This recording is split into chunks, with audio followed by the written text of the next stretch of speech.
Bingelela. Sibheka indaba kaBaba Mkhulu efika ezweni laseMpumalanga noma ezweni lakithi lapha kwaZulu. Uma izwi limbiza likaNkulunkulu noma likaJehova phezulu kwentaba yaseNhlangakazi. Uthe mayeseqedile konke kwezimfihlo zebandla nezivumelwano izenza noJehova phezulu kwentaba yeNhlangakazi. Izwi likaNkulunkulu laselithi akahambe eNdlunkulu kaZulu. Uthe mayesethatha isitimela ekufanele ukubheka eNdlunkulu kaZulu.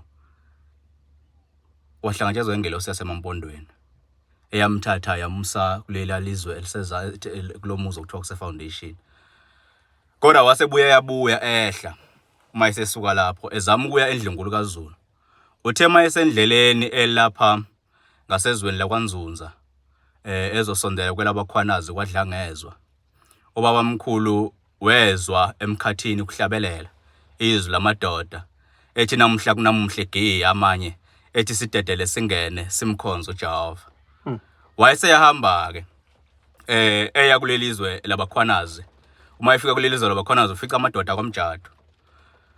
Uma efika amadoda kwamjado ke ubaba Mkhulu kuyiwa edehlabelela lengoma ethi sidedele singene simkhonzo uJehova. Okuyiyo okungeniswa ngayo imikhosi yalapha ekhaya eNazaretha emkhulu yalapha eNazaretha. Okuyizinhlangano ezinkulu kaJehova uJehova ahloba ngazo kathathu. Uma ke ubaba Mkhulu esefikile kubajado uyaxoxa ke naxoxa nabo nakutshengiswa uNkulunkulu ngoba uthi uJehova wamkhombisa umuzi, wamkhombisa abajado noma amadoda anquluzise ubala. Uthi ke mayesebona abajado uthi awu bathi ngikhohle uncence la busy la sure. Uthi ke ubaba Mkhulu wamkhombisa uthi ke wayemkhombisile uJehova amadoda anquluzise ubala. Njengoba esihlabelelo number 60 sithi wayikhumbula iAfrika wabathumelela iZaya inceke yakhe. Uthi ke ubaba Mkhulu ke bajado senganelisiwe ngoba sengibabonile labantu uJehova athi mayithi angibheke emhlabeni ngibuke phansi ngibabona. Uyaqhubeka ubaba Mkhulu uthi uyaqhubeka nohambo lakhe ubheke eNdlunkulu kaZulu la aya khona. Kodwa futhi endleleni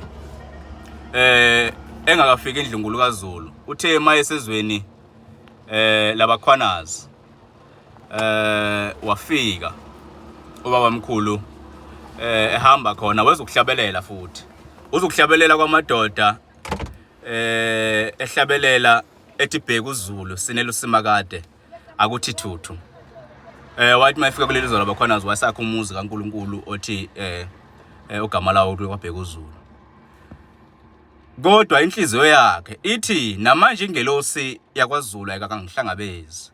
Ithe mangehle enhlangakazi ngahlangatshezwa ngayaseMampondweni kodwa eNdlunkulu kaZulu noma yakwaZulu ingelosi ayikakangihlangabezi. Wayeseqamba isihlabelela. Ngithi 116 uyabizwa Nkosi Solomon mntakadini iZulu. Nalo udumo likaJehova lusekuphakameni. Ezama baba Mkhulu ukuxhumana nengelosi yakwaZulu ezama ukuxhumana neNdlunkulu kaZulu. Okubalulekile lapha ezizama ukuveza iqhaza lika baba Mkhulu emlandweni noma ekukhululekeni kwabohlanga abantu abamnyama kulelizwe laseNingizimu Afrika. Bagcina efikile ke eNdlunkulu kaZulu baba Mkhulu. Kodwa engifuna ukuhlala kukho kakhulu ila khona abendlunkulu kaZulu uSibaru weNdlunkulu uDokotela uPrixika Isaka Seme sebakho umbutho wesizwe umbutho kaKhongolose. Bahamba ke baze bafika ekuphakameni babonana nobaba Mkhulu noMafukuzelo Jantube. Bathe mabefika ke bebonana nobaba Mkhulu belixoxa lokho kubashisa ukuthi ingonyama ibajubile ngonyama uSolomon ukuthi ifuna babuyisa umhlaba wabo. Manje sebecabanga ukwakha inhlangano. Bathi ke lenhlangano bazoyiqamba ngomkhonto wesizwe. Uthi ubaba Mkhulu kubo hayi impi yokubuyisa isizwe akuyona impi yezikhali. Ngeke nikwazi ukuyinqoba ngezikhali impi yokubuyisa isizwe. Kodwa nina kufanele nihambe niyohlangana nibone ukuthi nizokwenza njani ukufundisa izingane zabantu abamnyama. Nizokwenza njani ukuthenga umhlaba ngoba izwe leni nolibuyisa ukuthi niwuthenge nini umhlaba nizihlanganisele nina njengabohlanga nilithenge izwe. Uyabalinganisela uthi mina la ekuphakameni sengiqalile ngithenga umhlaba njengeplaza laseNtanda nje ubaba Mkhulu alithenga ngakho.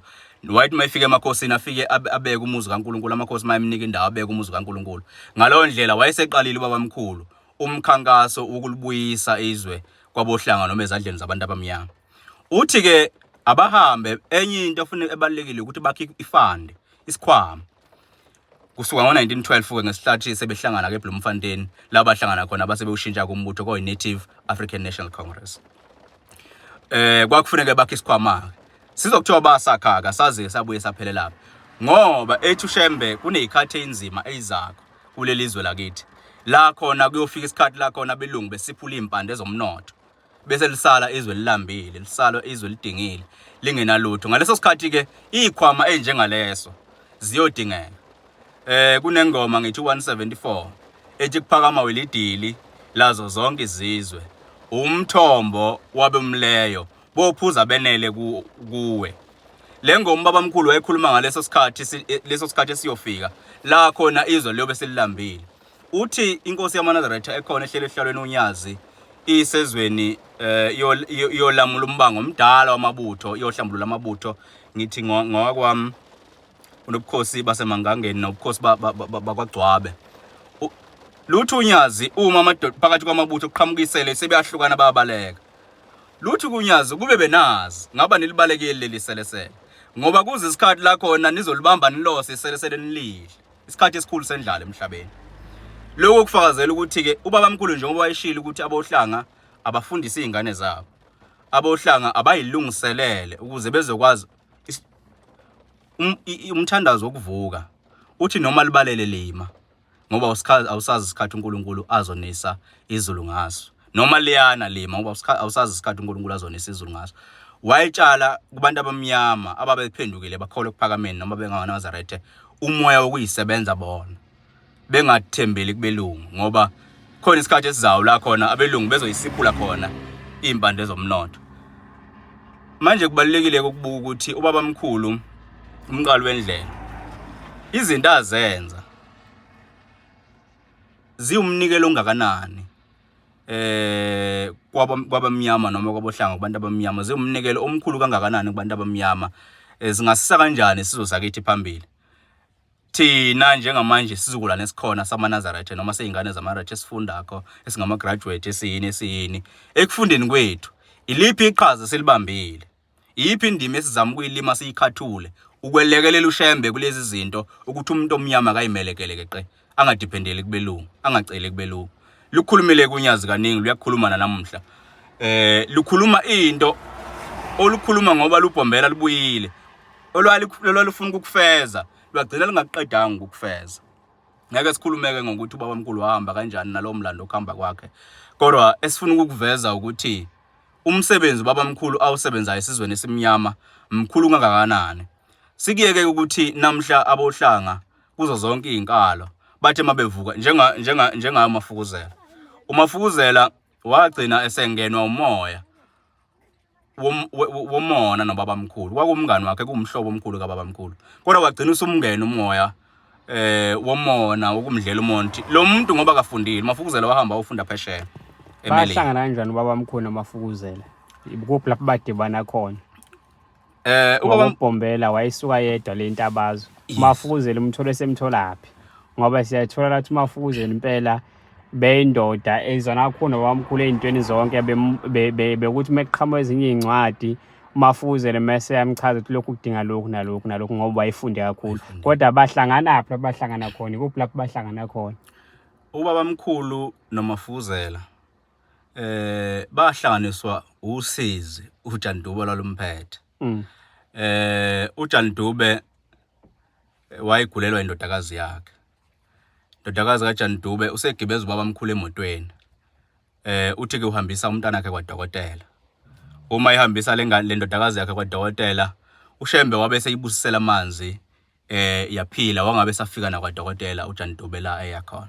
Waqala ke sebona ukuthi awula umuntu wakhe lapha ezansi kwasohlanga ephakameni kanti umuntu omkhulu, umuntu ovela ezulwini. Wayeseqala ke sondele kuphakameni, wayeseqala eba umhlobo kababamkhulu njoba usho ukuthi wayefundile. Ngisho ukushicilelwa kwehlabelelo zamaNazaretha ngesikhathi senkosi ilanga ngoba ishicilelwa ngesikhathi senkosi ilanga uyena wayehamba phambili uthi ishicilelwe ihlabelelo zamaNazaretha iqoqwe kwazi ukuthi ishicileleke zibe lokhuzana zashicilelwa ngithi Shepherd Media ngaleso sikhathi. Okunye lapho babamkhulu ayikhombisa khona kuMafukuzela wathi behleli nje kuphakameni emvakashele emothile, awu Jantube sengibuya emzini wakho ade ngibanga nezingelosi. Izingelosi zilethe kumkakho, umkakho zilethe umntwana kumkakho. Kodwa umntwana bezimlethile belethe umntwana wentombazana. Kodwa mina sengifike ngayitshela ukuthi ayishintshe lo mntwana zimguqule zimenze abe umntwana womfana. Zingilaleleke Mafuzela izingelosi ngoba mina ngalezulwini izwi lami aliphikiswa. Esengikushila ukuguqula nazo izingelosi nawubani. uJantube wazi ngoba nonkosikazi wakhe engambonile ukuthi ummethe noma ukhulelwe. Akaze wazi uShembe uthini, waxakeka nje uShembe uthini.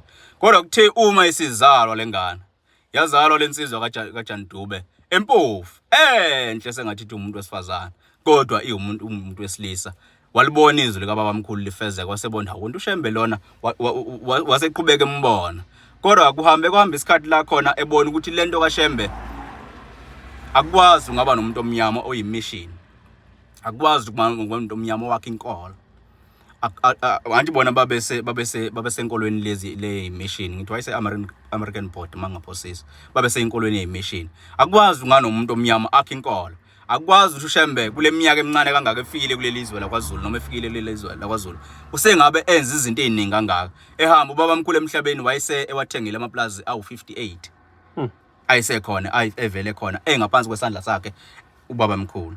Shothi sikhuluma ngo1910 efika lapha kaZulu. Kuye ku1935. 1935 amaplaza awu50 bane 58 asekhona. Yeah. So kuningi uBabamkhulu ayikwenzile. Ulinganisa ngomuzi waseJudiya nje umuzi wakithi kwaZulu omkhulu. uBabamkhulu wathi lapha eJudiya umuzi waseJudiya ungayivumela intandane zihlale khona nabafelokazi abafele ngamadoda abangenayo indawo okuhlala bengahlala khona.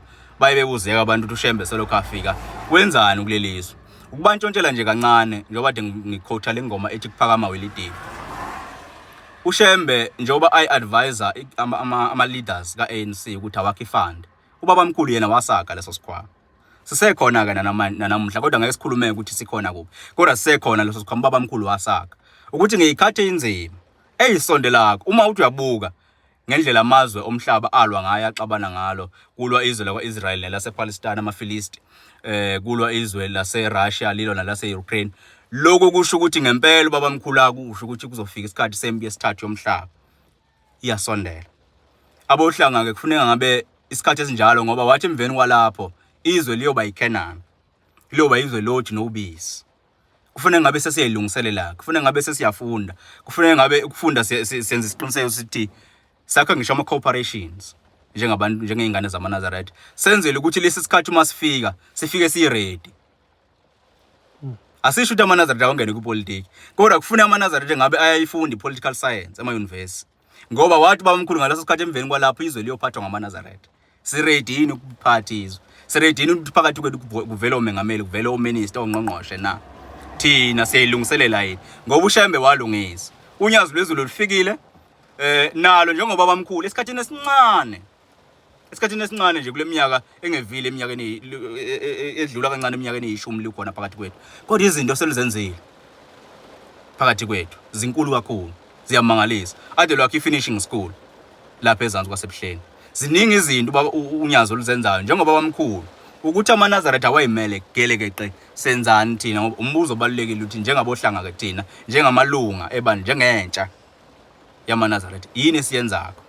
Siyamalekela noShembe lathi uthi unyazi ngithi lwaluse Lady Smith ngapha luthi unyazi la engikhona umgwaqa wo. Kodwa uma ngathi nikelana amashumi njengamanje ungathi kushona ilanga uGravel ubusufakiwe kusasa itiyela selikhona ngoba nina neuhulumeni.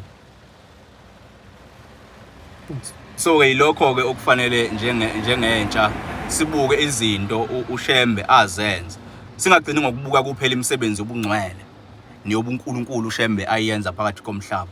Kodwa sibuke futhi ukuthi iziphi izinto njengomholi uBabamkhulu azenzako. Thina senzana enkathini yethu ukwelekelela uShembe ngoba uShembe uyadinga ukwelekelelwa. Sizama ukuyithuthukisa njengentsha yebandla lamaNazaretha ukuze isikhathi uShembe ayiprofeta ngaso. Yingakho phela uBabamkhulu kuthiwa umprofeti. Abanye abazi ukuthi kushiwo ngani uBabamkhulu umprofeti. Leli gama elithi uBabamkhulu umprofeti alisho ukuthi uShembe nje umprofeti olingana nabaprofeti bonke, just a prophet. Kodwa likhuluma ngokuthi esikhathini sakhe wayikhuluma izinto ezizayo phambili ukuthi kuyokwenzekana emhlabeni ngesikhathi esizayo. hayi ukuthi umprofeti kodwa izinto ayikhuluma ziprophetic. Amanye amazwi wayeprofeti ubabamkhulu. Ngakho-ke kwagcina esebizwa ngomprofeti ngoba wayekhuluma into ingakenzeki kodwa yenzeke eyokwenzeka enkathini ezayo. Ingakho wagcina ubabamkhulu esebizwa ngomprofeti. Okungamenzi-ke kumehlise kumlinganisa nama-minor prophets ngoba nezigaba zabaprofeti ayilingana. Abaprofeti ngokukaNkulunkulu abalingana. Kukhona nje abaprofeti abancane, kukhona ama-major prophets, abaprofeti abakhulu. Yabo, kunabaprofeti abangafanga. Yabo, kukhona abaprofeti abangafanga uNkulunkulu wabathatha nje ngenqola yomlilo wabasezulwini. Ngeke umlinganise lo mprofeti nomprofeti owafaka. Yabo. Umuntu njengoba bamkhulu uyingcwele, saint. Ngoba la akhona uthi kubantu bakhe, uma seningitshala ningibeka phansi bantu bami, ningawufaka usemende phansi elibeli lami, nangaphezulu kwalo ningawufaka usemende. Ngoba ngiyomila, ngigcwala umhlaba wonke. Uthi amafutha omzimba wami ayokwehlela emanzini, ayokwehlela olwandle, ehlela emfuleni yonke yezwe. Abantu bothi mabephuza amanzi, emveni kwalapho umuntu yolala ebusuku ethi ngibhubhusheme, avuke ezekuphakameni aphenduka abe yiNazaretha. Izinto okuba bamkhulu lezi ezayikhombisa ukuthi akalingani namuntu emhlabeni, akafani namuntu. Kodwa uNkulunkulu uyehla yini emhlabeni abe umuntu? Kuyenzeka. Isihlabelelo samaweseli esihlabelelayo thina sithi inkosi yehle ezulwini yaba umuntu ebantwini, yenzela thina bona indeni. Asiqanjanga ngoshebe lehlabelelo, sasihutshwa ngamaweseli. Ayithina amaweseli. Mayisho njalo. Izinto enjengalezo okufuneka njengabantu abamnyama sibuka ukuthi lobu buNazarethe uShemba afika nako wayehlushwe yini eshiya amakhosikazi akhe amathathu nengodosi yesine. Eshiya umuzi wakhe namahasha akhe nayo yonke into yakhe nabantwana bakhe abashiya ezweni laseNtabazo. Engaswele lutho, ehambe ngeenyawo, wagibela isitimela sambeka eThekwini waseqala eliguduza ngeenyawo izwe. Elihamba wonke umhlaba ehamba ngeenyawo. Uyini ayimhluphe kangaka? Yilowo nto abantu abamnyama ufuna bayibuza yona ukuthi yini ayimhluphe kangaka uShembe ezefika kuleli zwe lakithi. Senzani thina ngalobu buNazaretha abuletha ngalesi sibana siletha kuleli zwe lakithi? Azibambe